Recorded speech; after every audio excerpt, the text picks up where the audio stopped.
Yo, what's up mga par? Tara, biyahe tayo. Ngayon po, nabibisitahin natin ang Kadiwa Park. Nakilala po ngayon bilang Promenade des Dasmariñas. Dito lang po yan sa Congressional Road, dito sa Dasmariñas mismo. Balita ko ay dinadayo to ngayon ng napakaraming tao. Siguro dahil sa napakagandang development dito. Bukod sa napakalaking lugar at napakalinis, ito po ay libre at walang bayad. One to sawang pasyalan para sa mga lokal ng Dasmariñas, sa mga bisita, sa mga turista, at sa mga dayong dumadaan dito. First time ko pong pupuntahan ito, kaya ngayon pa lang inananabig na akong makita kung gaano pa talaga kaganda ang pinagmamalaki ng Dasmariñas. Kaya mga par, samahan niyo ako sa biyaheng to. Libutin natin kung gaano pa talaga kaganda ang pasyalang ito.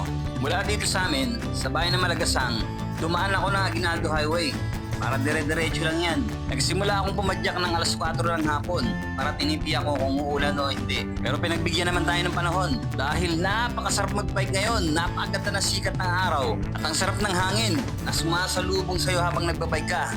Dahil napakalamig, hindi nga ako agad nakaramdam ng pagod. Ang iiwasan lang natin dito ay yung mga sasakyang humaharurot sa daan. Dahil nga nakabike lang tayo na mismo yung mag-a-adjust. May mga malalaking sasakyan kasi na hindi tayo mapapansin. Huwag na tayo may pagpaligsahan. Huwag na tayo may pagunahan.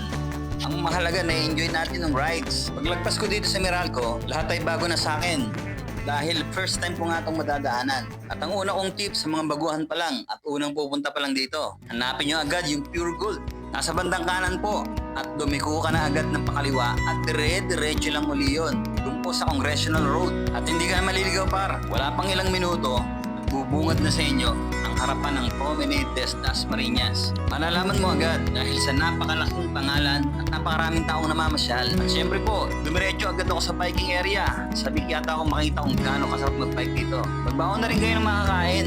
Huwag lang yung sobra dahil nga iniiwasan maging makalat ang lugar na ito. At isa pa, wala kang mahahanap na bilihan ng pagkain dito.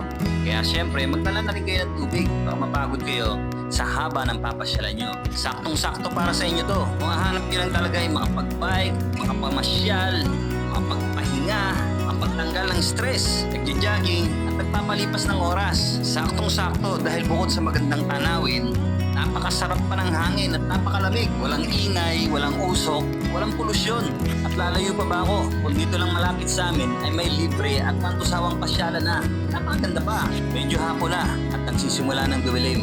Kaya sinisimulan na nilang sindihan ang bawat ilaw dito. Mas aangat ang kagandahan ng lugar na ito pag nasindihan na ang lahat ng ilaw. Bawat daan at bawat kanto may parol. At hindi nyo mabibilang kung ilan libong LED lights ang nilatag dito para magsilbing tanglaw sa mga taong namamasyal sa gabi. Iba't ibang kulay at iba't ibang disenyo. Dagdag atraksyon para sa mga taong namamasyal dito. Sulit ang pasyal mo dito, mapagod ka man o gabihin. Pero mas maganda syempre kung madadala mo ang bawat miyembro ng pamilya mo dito para naman makita nila kung ano yung nakita mo. Para naman maranasan nila kung gaano ba kasarap ang wantusawang pasyal. Sa bandang kaliwa ko po ay may tubig. Hindi ko alam kung ilog o drainage dahil napakaganda ng pagkakasaayos nila nito. At ito ang ganap sa baba.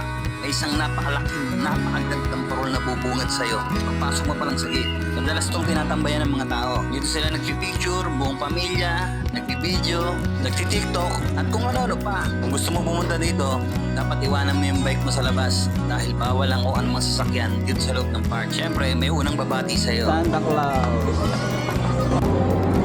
Ang angas! Ay! Ako naman! Meron pa sa baba. Oh, ito na naman ang ating dada. Ay, ito na kami. Papaho ka na lang kung gaano nila pinag-isipan ng lugar na to. At ito yung isa pang magandang atraksyon at tinatayan ng mga tao.